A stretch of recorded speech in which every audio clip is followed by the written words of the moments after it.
नमस्कार दोस्तों, आप सबों का स्वागत है। जैसा कि आज 4 फरवरी 2023 है और सेकेंड पाली में इतिहास का एग्जाम हो चुका है। तो आप देख रहे हैं कि सेट नंबर मेरे पास ए है, आपके पास जो भी सेट है प्रश्न तो वही रहेगा, बशर्ते आगे पीछे नंबर चेंज रहेगा।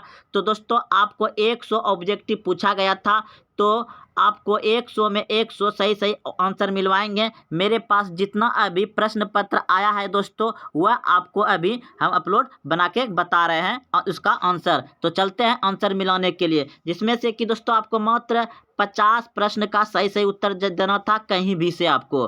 तो प्रश्न मिलाने के लिए तैयार हो जाए दोस्तों। तो देखिए, पहला प्रश्न आपको पूछा गया था कि मोहनजोदड़ो किस नदी के किनारे स्थित है। मोहनजोदड़ो किस नदी के किनारे स्थित है? तो सिंध नदी, ऑप्शन नंबर बी सही है। अगला प्रश्न है, मोहनजोदड़ो की खोज 1922 में किसने की थी? मोहनजोदड़ो की खोज 1922 में किसने की थी? तो राखालदास बनर्जी ने, ऑप्शन नंबर बी सही है। राखालदास बनर्जी ने किया था मोहनजोदड़ो की खोज 1922 में। अगला प्रश्न है, कालीबंगान कहाँ स्थित है? कालीबंगान कहाँ स्थित है? तो कालीबंगान है राजस्थान में, ऑप्शन नंबर डी सही है, राजस्थान में। अगला प्रश्न है, सिंधु सभ्यता में गोदी कहाँ से मिला है? सिंधु सभ्यता में गोदी कहाँ से मिला है? तो लोथल से, ऑप्शन नंबर डी सही है, लोथल।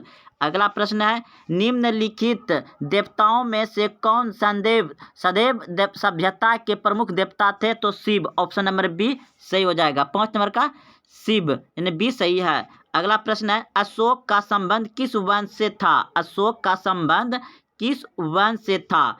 तो मौर्य वंश से था अशोक का संबंध। चंद्रगुप्त मौर्य के बेटा यानी कि पोता था। चंद्रगुप्त मौर्य के बेटा हो गया बिंदुसार, बिंदुसार का बेटा अशोक था, यानी कि चंद्रगुप्त मौर्य का ये पोता हो गया अशोक। तो मौर्य वंश का था, option number B D sorry तो डी सही है। अगला प्रश्न है, मेगास्थनीज भारत में किसके दरबार में आया था? मेगास्थनीज भारत में किसके दरबार में आया था?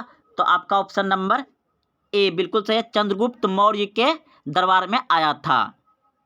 अगला प्रश्न है, महाभाष्य के लेखक कौन है? महाभाष्य के लेखक कौन है? तो पतंजलि, ऑप्शन नंबर डी सही है। दोस्तों आप सब मिलाते चलिए और अब चैनल वीडियो को भी लाइक करें दोस्तों, एकदम बिल्कुल सही सही प्रश्न मिलवा रहे हैं और अपने दोस्तों में शेयर भी करें। तो देखिए, प्रश्न 9 नंबर प्रश्न है, प्रयागराज का संबंध किस गुप्त शासक से था? तो आपका ऑप्शन नंबर बी बिल्कुल सही है, समुद्रगुप्त हो जाएगा। अगला प्रश्न है, किस शासक को प्रियदर्शी कहा गया है? किस शासक को प्रियदर्शी कहा गया है? तो अशोक को, ऑप्शन नंबर ए सही, अशोक को कहा गया है। अगला प्रश्न है, धामा धामा महामात्रों को किसने नियुक्त किया था? तो ऑप्शन नंबर बी बिल्कुल सही है, अशोक ने। अगला प्रश्न, धामा का किसने किया था? अशोक ने। अगला प्रश्न है, महाभारत की रचना किस भाषा में हुई थी? तो संस्कृत भाषा में, ऑप्शन नंबर ए सही है। अगला प्रश्न है, मनुस्मृति में कितने प्रकार की विवाह का उल्लेख है? मनुस्मृति में कितने प्रकार के विवाह का उल्लेख है? तो 8, ऑप्शन नंबर सी सही है। अगला प्रश्न है, महात्मा बुद्ध को ज्ञान की प्राप्ति कहाँ हुई थी? महात्मा बुद्ध को ज्ञान की प्राप्ति कहाँ हुई थी? तो बोध गया में, ऑप्शन नंबर सी सही है, बोध गया में महात्मा गांधी को ज्ञान की प्राप्ति हुआ था, ऑप्शन नंबर सी सही है। अगला प्रश्न है, बुद्ध का बचपन का नाम क्या था? बुद्ध का बचपन का नाम क्या था? तो ऑप्शन नंबर बी बिल्कुल सही, सिद्धार्थ। अगला प्रश्न है, वेदों की संख्या कितनी होती है? वेदों की संख्या कितनी होती है? तो 4, ऑप्शन नंबर बी सही है। अगला प्रश्न है, प्राचीन भारत में धामा की शुरुआत किस शासक ने की थी? प्राचीन भारत में धामा की शुरुआत किस शासक ने की थी? तो अशोक ने, ऑप्शन नंबर बी सही है। अगला प्रश्न है, किस ग्रंथ में आदम से लेकर अकबर के काल तक का इतिहास मिलता है? किस ग्रंथ में आदम से लेकर के अकबर तक का इतिहास मिलता है? तो इस प्रश्न का उत्तर हो जाएगा आपका नंबर 18 नंबर का प्रश्न है, हो जाएगा ऑप्शन नंबर आपका बी बिल्कुल सही है, अकबरनामा में। अकबरनामा मिलता है, किस ग्रंथ में आदम से लेकर के अकबर के काल तक का इतिहास मिलता है? तो ऑप्शन नंबर बी बिल्कुल सही है, अकबरनामा में। अगला प्रश्न है, आईने ए अकबारी में भूमि को कितने भागों में बांटा गया था? तो 5 भागों में। ऑप्शन नंबर सी सही है 19 नंबर का। अगला प्रश्न है, मुगल दरबार में अभिवादन का तरीका निम्न में से कौन सा था? मुगल दरबार में अभिवादन का तरीका निम्न में से कौन था?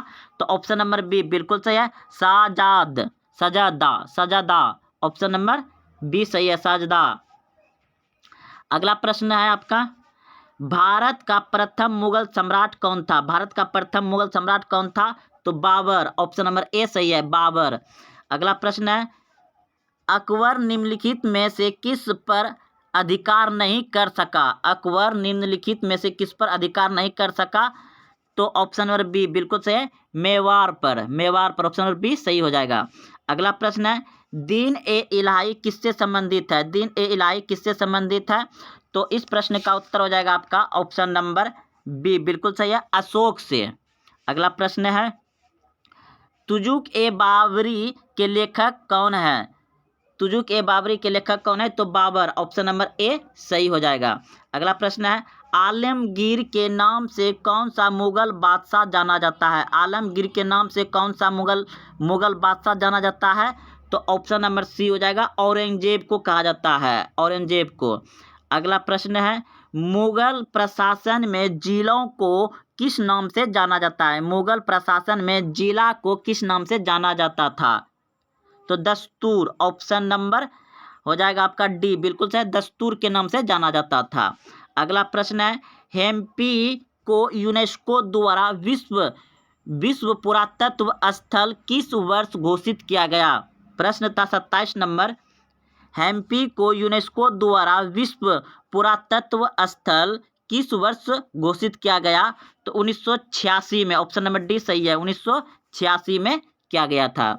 अगला प्रश्न है, तेनालीराम का संबंध किस साम्राज्य से है? तेनालीराम का संबंध किस साम्राज्य से है? तो विजयनगर साम्राज्य से। विजयनगर से तेनालीराम का संबंध किस साम्राज्य से था? तो विजयनगर साम्राज्य से था। ऑप्शन नंबर ए सही है। अगला प्रश्न है, हरियर एवं बुक्का ने कब विजयनगर साम्राज्य की स्थापना की थी? हरियर एवं बुक्का ने कब विजयनगर साम्राज्य की स्थापना किया था? तो हरियर एवं बुक्का दोनों भाई था, दोनों भाई ने मिलकर 1336 ईस्वी में विजयनगर की स्थापना किया था। ऑप्शन नंबर बी सही है। अगला प्रश्न है, नानक का जन्म स्थल कहाँ है?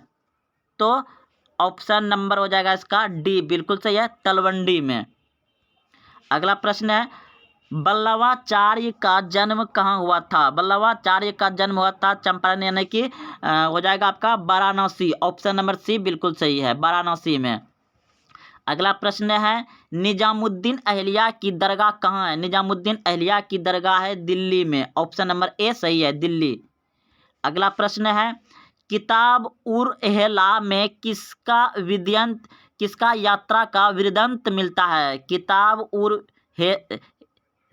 हेरला में किसका वृत्तांत मिलता है? तो इस प्रश्न का उत्तर हो जाएगा आपका ऑप्शन नंबर सी बिल्कुल सही है, इबन बतूता। 33 का सी, इबन बतूता। अगला प्रश्न है, मध्ययुगीन